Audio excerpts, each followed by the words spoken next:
Martin, you gotta hold up the books, dude.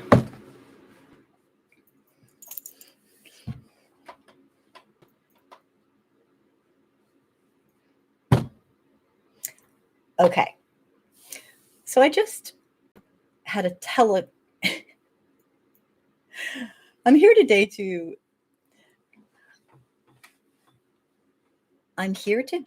to talk to white people. I just got done having a teleconference with my therapist. It's only our third time. When I chose to try to go to her, she said,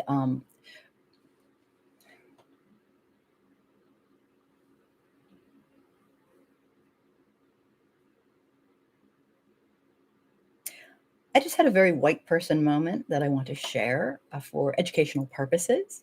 It's humiliating, so here I am to talk about it.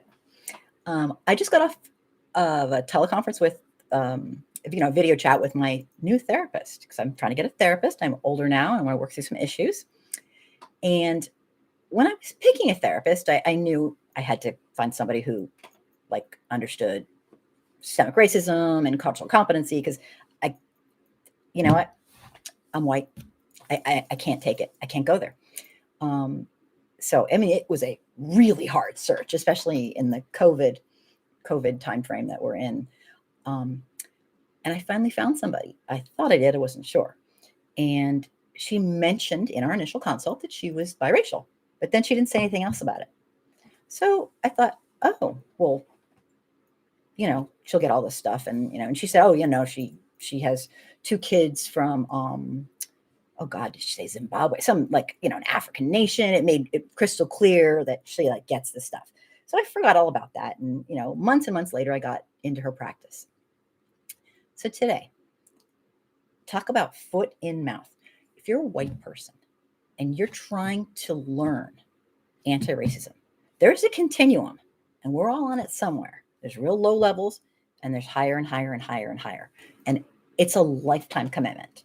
Okay. It's not a hobby. It's an actual lifetime. It's a lifestyle. So you will make mistakes. I'm not saying you could make mistakes. You will make mistakes. You'll screw up. I can speak from experience, and you feel like a freaking moron. Okay. And that's where I'm at right now. So I wanted to tell you about it. And it's all about honesty, because if you learn something from me, maybe you'll be different.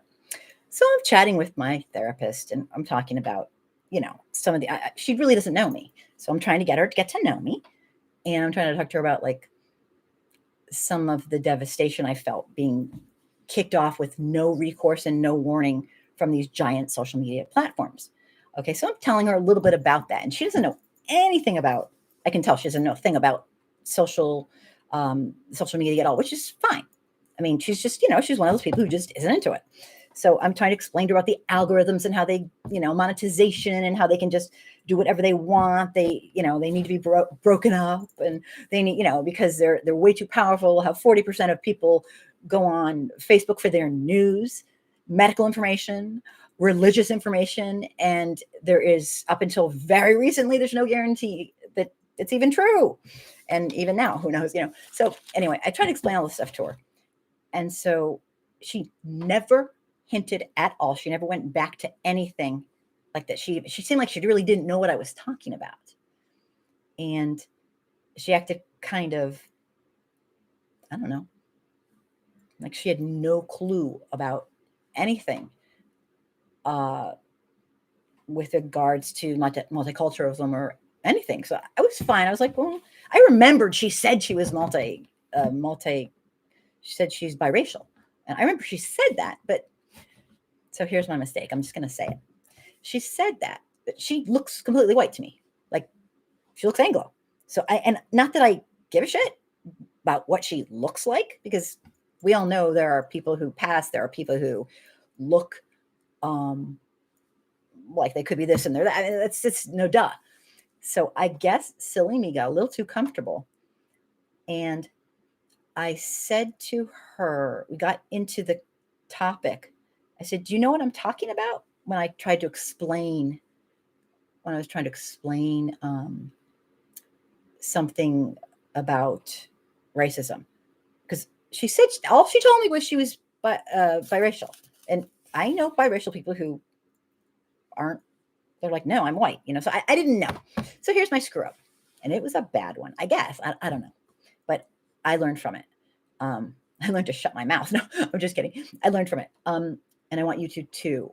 And this is what we do. If you dedicate yourself as a white person to anti-racism, like I said, I don't care how good you get. You're a white person. You are not going to be perfect.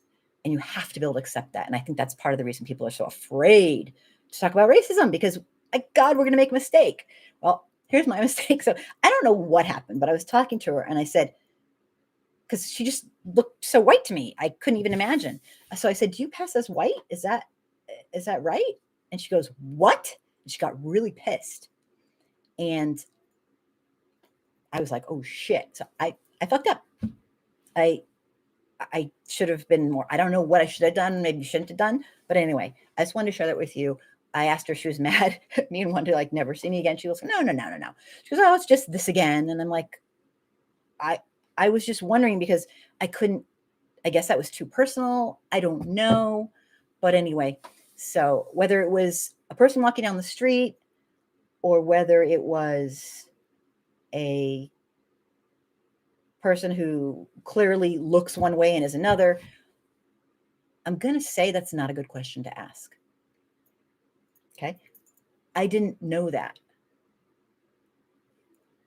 This is what I do. And I didn't realize that it could be offensive. So there we are. Yeah, I probably should have. I just felt so comfortable, like, because I'm so comfortable talking about the topic.